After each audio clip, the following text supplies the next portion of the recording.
നമസ്കാരം. എന്തൊക്കെ സമ്മർദ്ദങ്ങൾ ഉണ്ടായാലും മറ്റു രാഷ്ട്രീയ പാർട്ടികളുടെ അച്ചാരം വാങ്ങി സെക്രട്ടേറിയറ്റ് പഠിക്കൽ സമരം നടത്തുന്ന ആശമാരുടെ കാര്യത്തിൽ യാതൊരു വിട്ടുവീഴ്ചയ്ക്കുമില്ല എന്ന് ഉറപ്പിച്ചു പറഞ്ഞിരിക്കുകയാണ് പിണറായി വിജയൻ. ആ പ്രതീക്ഷയിൽ ഇനി സെക്രട്ടേറിയറ്റ് പഠിക്കലിരുന്നാൽ ആ ഇരിപ്പിന് അവസാനമുണ്ടാകില്ല എന്ന് തന്നെയാണ് പിണറായിയുടെ നിലപാട്. കേരളത്തിൽ നിലവിൽ നടന്നുകൊണ്ടിരിക്കുന്ന ആരോഗ്യമേഖലയിലെ പ്രശ്നങ്ങൾ ചൂണ്ടിക്കാട്ടി സൂത്രത്തിൽ ആശമാരും കൂടി കാര്യം നടത്തിയെടുക്കാമെന്ന് കരുതിയെങ്കിൽ തെറ്റി എന്ന് പറഞ്ഞിട്ട് തന്നെയാണ് പിണറായി അമേരിക്കയിലേക്ക് ചികിത്സയിലേക്ക് വേണ്ടി പോയത്. ആശാപ്രവർത്തകരുടെ ഓണറേറിയം വർധനവ് പരിഗണനയിൽ ഇല്ല എന്ന് മുഖ്യമന്ത്രി പിണറായി വിജയൻ ഇന്നലെ ചേർന്ന എംപിമാരുടെ യോഗത്തിലാണ് വ്യക്തമാക്കിയത്.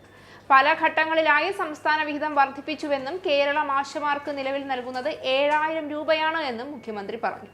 ഇനി ഉയർത്തേണ്ടത് കേന്ദ്ര വിഹിതമാണെന്നും മുഖ്യമന്ത്രി യോഗത്തിൽ വ്യക്തമാക്കി. അലവൻസ് വർദ്ധിപ്പിക്കാൻ കേന്ദ്രത്തോട് എംപിമാർ ആവശ്യപ്പെടണമെന്നും മുഖ്യമന്ത്രി പറഞ്ഞു. പാർലമെന്റ് യോഗത്തിന് മുന്നോടിയായിട്ടായിരുന്നു എംപിമാരുടെ യോഗം വിളിച്ചു ചേർത്തത്. ഓണറേറിയം വർദ്ധിപ്പിക്കുന്നതടക്കം വിവിധ ആവശ്യങ്ങൾ ഉന്നയിച്ച് ഫെബ്രുവരി 10 മുതൽ ആശമാർ സമരത്തിലാണ്. ആരോഗ്യമന്ത്രിയുമായി 3 തവണയും തൊഴിൽ മന്ത്രിയുമായി 1 തവണയും സമര നേതാക്കൾ ഇതിനോടകം ചർച്ച നടത്തിയിരുന്നു. എന്നാൽ ആശമാർ ഉന്നയിച്ച മുഴുവൻ ആവശ്യങ്ങളും അംഗീകരിക്കപ്പെട്ടിട്ടില്ല. ഇതോടെ സമരവുമായി ആശമാർ മുന്നോട്ട് പോവുകയായിരുന്നു. ആശമാരുടെ ആവശ്യങ്ങളെല്ലാം അംഗീകരിക്കാൻ കഴിയുന്നതല്ല എന്നത് മറ്റൊരു വസ്തുതയുമായി നിലനിൽക്കുന്നു. ഒരു ഘട്ടത്തിൽ നിരാഹാര സമരത്തിലേക്ക് കടന്നുവെങ്കിലും പിന്നീട് ഇത് അവസാനിപ്പിച്ചിരുന്നു. നിലവിൽ സെക്രട്ടേറിയറ്റിന് മുന്നിൽ രാപ്പകൽ സമരം നടത്തുകയാണ് ആശമാർ. സമരം മാസങ്ങൾ പിന്നിട്ടു. നേരത്തെ സർക്കാരിനെതിരെ പ്രതിഷേധമുയർത്തിയ ആശമാർ തിരുവനന്തപുരം മുതൽ കാസർഗോഡ് വരെ രാപ്പകൽ സമരജാഥ നടത്തിയിരുന്നു. മെയ് 5-ന് ആരംഭിച്ച യാത്ര ജൂൺ 18-നായിരുന്നു അവസാനിച്ചത്. ഇതിനിടെ നിലമ്പൂർ നിയമസഭാ ഉപതെരഞ്ഞെടുപ്പിൽ ആശമാർ പ്രചരണം നടത്തുകയും ചെയ്തിരുന്നു.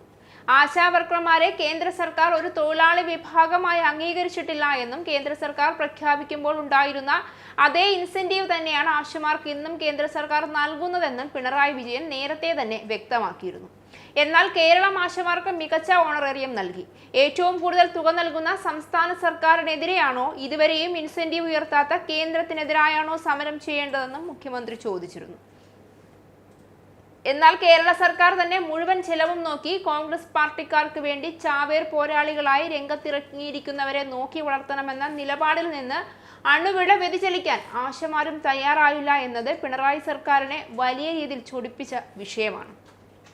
2005-ലാണ് ആശാവർക്കർമാർക്കായുള്ള പദ്ധതി കേന്ദ്ര സർക്കാർ പ്രഖ്യാപിച്ചത്. കേരളത്തിൽ ഈ ഘട്ടത്തിൽ UDF സർക്കാരാണ് ഉണ്ടായിരുന്നത്. എന്നാൽ അവർ ഈ പദ്ധതി നടപ്പിലാക്കാൻ സന്നദ്ധമായിരുന്നില്ല. 2006-ൽ അധികാരത്തിൽ വന്ന LDF സർക്കാരാണ് കേരളത്തിൽ ആശാ പദ്ധതി ആദ്യമായി നടപ്പിലാക്കിയത്. 2007 ജനുവരിയിലാണ് ഉത്തരവിറങ്ങിയത്. ഈ പദ്ധതി ആരംഭിച്ച സമയത്ത് തീരദേശ മേഖലയിലും ആദിവാസി മേഖലയിലും പ്രവർത്തിക്കാനാണ് അനുമതി ഉണ്ടായിരുന്നത്. എന്നാൽ പിന്നീട് ഇടതുപക്ഷ സർക്കാരിന്റെ നിരന്തരമായ ഇടപെടലിന്റെ ഫലമായാണ് കേരളം മുഴുവൻ ഇത് വ്യാപിപ്പിച്ചതെന്ന കാര്യങ്ങളൊക്കെ വിസ്മരിച്ചും മറച്ചുവെച്ചുമാണ് സംസ്ഥാന സർക്കാരിനെതിരെ ഒരു വിഭാഗം ആശമാർ ഇത്തരത്തിൽ സമരം ചെയ്യുന്നത്. കേരള ആശാ ഹെൽത്ത് വർക്കേഴ്സ് അസോസിയേഷന്റെ നേതൃത്വത്തിൽ സമരം നടത്തുന്നത് വളരെ ചെറിയ വിഭാഗം മാത്രമാണ്. 26,125 ആശാവർക്കർമാരാണ് ആകെയുള്ളത്. 99% ആശമാരും സമരത്തിലില്ല എന്നത് ശ്രദ്ധേയമാണ്. അതായത് ബഹുഭൂരിപക്ഷവും ഫീൽഡിൽ സേവനത്തിലാണ്. അതിനാൽ തന്നെ സമരം ആരോഗ്യ മേഖലയെ ഒരു തരത്തിലും ബാധിക്കുമെന്നുമില്ല. ചെറിയ വിഭാഗമാണെങ്കിലും അവരോട് ചർച്ച നടത്താനാണ് സർക്കാർ പലകുറി ശ്രമിച്ചത്. ആകെ 5 തവണ അവരോട് സർക്കാർ ചർച്ച നടത്തി. ആരോഗ്യമന്ത്രി സമരസമിതിയുമായി 3 തവണ ചർച്ച നടത്തിയിരുന്നു. 3ാമത്തെ പ്രാവശ്യം ഓൺലൈനായി ധനകാര്യ വകുപ്പ് മന്ത്രിയും ചർച്ചയിൽ പങ്കെടുത്തിരുന്നു. ഇതുകൂടാതെ NHM ഡയറക്ടറും 2 പ്രാവശ്യം ചർച്ച നടത്തിയിരുന്നു. തൊഴിൽ മന്ത്രിയും സമരം നടത്തുന്ന ആശാപ്രവർത്തകരുമായി ചർച്ച നടത്തി. അവർ ഉന്നയിച്ച പല ആവശ്യങ്ങളിൽ നടപ്പാക്കാൻ പറ്റുന്നത് പലതും സർക്കാർ നടപ്പിലാക്കുകയും ചെയ്തു. പക്ഷേ ആശമാർ സമരം അവസാനിപ്പിക്കാനോ അനുനയ ചർച്ചകൾക്കോ ഇതുവരെയും തയ്യാറായിട്ടില്ല. അതുകൊണ്ട് തന്നെ ആശമാരെ കേന്ദ്രവും കേരളവും മാധ്യമങ്ങളും പൊതുജനവും പോലും ഏറെക്കുറെ മറന്നു എന്ന് വേണം പറയാൻ.